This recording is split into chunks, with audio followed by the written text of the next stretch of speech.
Hello friends, हम लोग आज स्टार्ट करेंगे कॉर्पोरेट अकाउंटिंग सेकेंड का मोस्ट इम्पॉर्टेंट क्वेश्चन। तो चलिए स्टार्ट करते हैं कॉर्पोरेट अकाउंटिंग का फोर्थ पार्ट। आगे का पार्ट अगर आप लोगों ने दिया तो जाके चैनल पे देख लीजिएगा, सारे अपलोड हैं। तो अभी लास्ट चैप्टर है reconstruction of companies. Question number 1, when one company goes in liquidation and a new company is formed to take over the business of the company which goes in liquidation, this is called, it means when a company goes liquidation, अगर एक company liquidation में है और एक new company form कर रही है to take over the business of the company which goes liquidation, और उस कंपनी को टेक ओवर कर रही है जो कंपनी लिक्विडेशन में है, तो उसे क्या बोलते हैं? तो ऑप्शन ए है अमलगमेशन, ऑप्शन बी है एब्जॉर्प्शन, ऑप्शन सी है एक्सटर्नल रिकंस्ट्रक्शन, ऑप्शन डी है इंटरनल रिकंस्ट्रक्शन। तो इसे बोलते हैं हम लोग एक्सटर्नल रिकंस्ट्रक्शन। देखो यहाँ पे क्या है, एक लिक्विडेशन कंपनी है जो लिक्विडेशन में है एक कंपनी, और न्यू कंपनी वो फॉर्म कर रही है किसको टेक ओवर करके? जो दूसरी कंपनी लिक्विडेशन में है उसको टेक ओवर करके एक नई कंपनी बना रहे हैं, तो उसको हम लोग क्या कहते हैं? उसको हम लोग एक्सटर्नल रिकंस्ट्रक्शन कहते हैं। तो ऑप्शन सी हो जो है करेक्ट ऑप्शन है external reconstruction. Question number 2, in internal reconstruction में क्या होता है? तो ऑप्शन ए है no company goes into liquidation, only one company goes into liquidation. Option 3 है टू और more companies are liquidated. Option D है वन और more companies go into liquidation. तो ऑप्शन ए हमारा करेक्ट ऑप्शन है, no company goes into liquidation. External reconstruction में हमारी कोई भी कंपनी जो रहती है कंपनी उसमें लिक्विडेशन में नहीं जाती है, तो ये उसको न्यू कंपनी फॉर्म, उसके पास न्यू कंपनी उसको फॉर्म करते हैं। उसमें कोई भी लिक्विडेशन कंपनी जो रहती है वो लिक्विडेशन में कोई भी कंपनी नहीं रहती है। तो ऑप्शन ए जो है करेक्ट ऑप्शन है। नेक्स्ट क्वेश्चन है question number 3, reconstruction of a company means, reconstruction of company का मतलब क्या होता है? तो रिकंस्ट्रक्शन ऑफ कंपनी का मतलब ही होता है external internal changes of the company. जब कंपनी में एक्सटर्नल इंटरनल चेंजेस होते हैं तो वो हमारा क्या होता है? Reconstruction of a company. तो चलिए ऑप्शन देखते हैं क्या है। ए है इंटरनल चेंज ऑफ, ऑप्शन ए है internal change of the company, option b external changes of the company, option c none of the above, option d both A and b. तो हमने बताया कि इंटरनल एक्सटर्नल चेंजेस होती हैं company में तो reconstruction of company होता है, तो बोथ ए एंड बी, यानी option D is correct option. Question number 4, capital reduction require the permission of, कब हमारा जो कैपिटल रिडक्शन को परमिशन मिलता है, किसके द्वारा मिलता है? तो ऑप्शन ए है कंपनी लॉ बोर्ड के द्वारा, ऑप्शन बी गवर्नमेंट देता है, ऑप्शन सी कोर्ट देता है, option D all of the above. तो इसको परमिशन कहाँ से रिक्वायर मिलता है? कोर्ट से मिलता है। कैपिटल रिडक्शन को परमिशन जो कोर्ट देती है, कोर्ट से मिलता है। तो option C is correct option, court. Question number 5, the balance of capital reduction is transfer to, जो बैलेंस ऑफ कैपिटल रिडक्शन होता है वो कहाँ ट्रांसफर किया जाता है? कैपिटल रिडक्शन का जो बैलेंस अमाउंट होता है वो कहाँ ट्रांसफर किया जाता है, किस अकाउंट में? तो ऑप्शन ए है जनरल रिजर्व, ऑप्शन बी है रिजर्व फंड, ऑप्शन सी है कैपिटल रिजर्व, ऑप्शन डी है प्रॉफिट एंड लॉस अकाउंट। तो ऑप्शन सी क्या है? Capital reserve. तो जो हमारा कैपिटल रिडक्शन का अमाउंट या बैलेंस होता है वो ट्रांसफर कहाँ किया जाता है? कैपिटल रिजर्व में।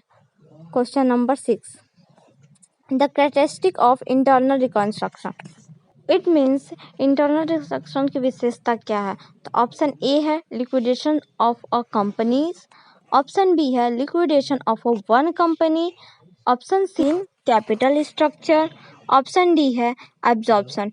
इट मीन्स जब हमारा इंटरनल स्ट्रक्चर की विशेषता यही है कि वो कैपिटल स्ट्रक्चर्स में चेंजेस करता है। तो ऑप्शन सी इसका करेक्ट ऑप्शन है, internal reconstruction is change in capital structures.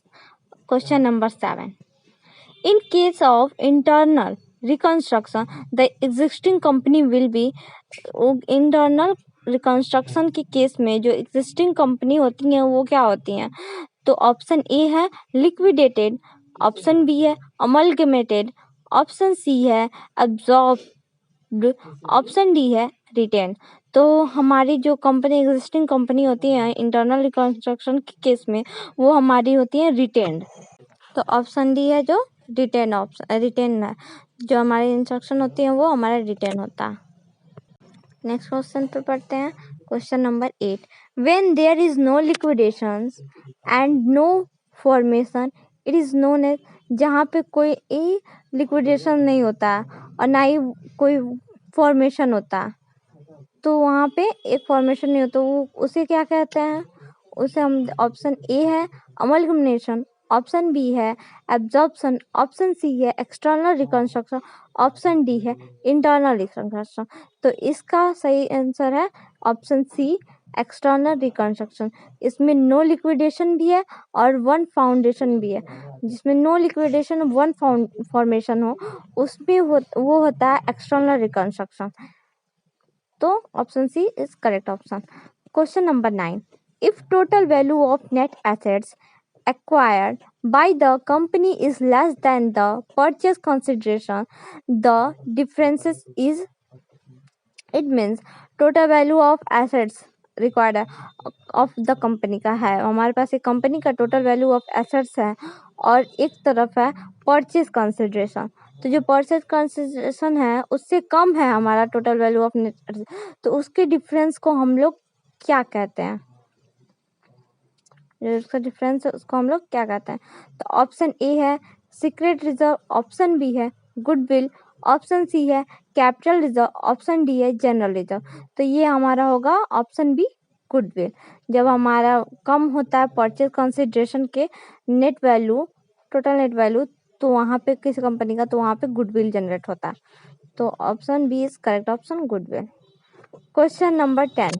Resolution to change share capital must be passed in, जो रिसोल्यूशन होता है, चेंजेस होते हैं शेयर कैपिटल में, तो किससे पास्ड होके जाते हैं?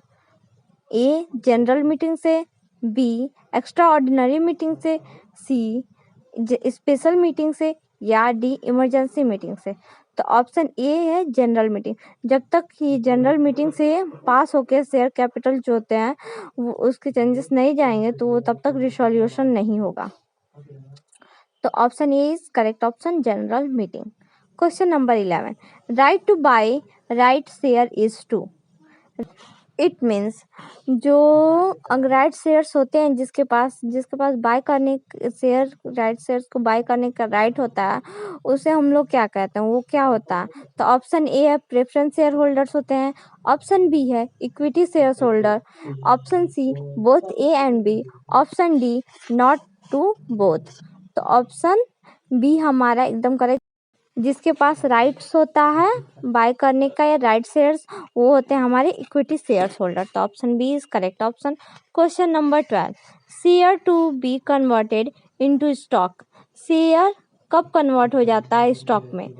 तो ऑप्शन ए है paid up share, option B है fully paid up share, option C है partly paid up shares, option D है all of the above.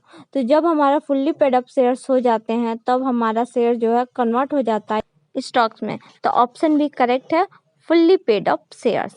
Question number 13। It is necessary to give notice to convert share into stock within, it means अगर notice दिया गया convert करने के लिए shares को stock में, अगर नेसेसरी है और वो नोटिस गिवन है, दिया गया है, तो वो कब तक हो जाता है? यही पूछा है, कब तक वो जो है शेयर कन्वर्ट हो जाता है स्टॉक में? तो ए 50 डेज में, बी 1 मंथ में, सी 2 मंथ में, डी 45 डेज। तो ऑप्शन सी है 2 मंथ। तो 2 मंथ्स में हमारा जो शेयर्स होता है वो स्टॉक में जनरली कन्वर्ट हो जाता है। तो नेसेसरी हमारा 2 मंथ ही लगता है स्टॉक को और शेयर्स को स्टॉक में कन्वर्ट होने में। तो option C is correct option है। चलिए आगे बढ़ते हैं क्वेश्चन नंबर 40 पे। A new account is open on application of capital reduction scheme, that account is, it means एक नया कंपनी हम लोग ने खोला है application of capital reserve scheme से, तो उस अकाउंट को हम लोग क्या बोलेंगे? अगर कोई भी कैपिटल रिडक्शन स्कीम के अकॉर्डिंग, एप्लीकेशन के अकॉर्डिंग हम लोग कोई न्यू कंपनी खोले हैं, तो उस अकाउंट को हम लोग क्या उस अकाउंट को हम लोग क्या बोलेंगे? ऑप्शन ए है P&L adjustment account, option B है capital reduction account, option C है capital surplus account, option D है कैपिटल रियलाइजेशन अकाउंट। तो option B is correct answer, उसे हम लोग बोलेंगे कैपिटल रिडक्शन, यानी जो भी अमाउंट होगा उसका वो कैपिटल रिडक्शन में ही जाएगा और उसका जो भी ट्रांजेक्शन होगा कैपिटल रिडक्शन के अंदर ही होगा। तो आज का लेक्चर यहीं पे हम एंड करते हैं, ख़त्म होता है हमारा, और हमारा इसी के साथ corporate accounting first and second part भी कंप्लीट होते हैं। सारे पार्ट्स हमने अपलोड कर दिया है, आप लोग जाके मेरे चैनल पे देख सकते हैं। सारे पार्ट एक एक करके हम लोगों ने अपलोड कर दिया, सारे MCQ आप लोग को प्रोवाइड कर दिए हैं। Thank you to watching my videos, like and subscribe करना मत भूलिएगा। और अगर कोई भी डाउट्स हो किसी भी सब्जेक्ट को लेकर, तो आप हम लोग कमेंट सेक्शन में बताएंगे, हम आप लोग को उसका सॉल्यूशन प्रोवाइड करने की पूरी कोशिश करेंगे। तब तक के लिए bye, take care, all the best.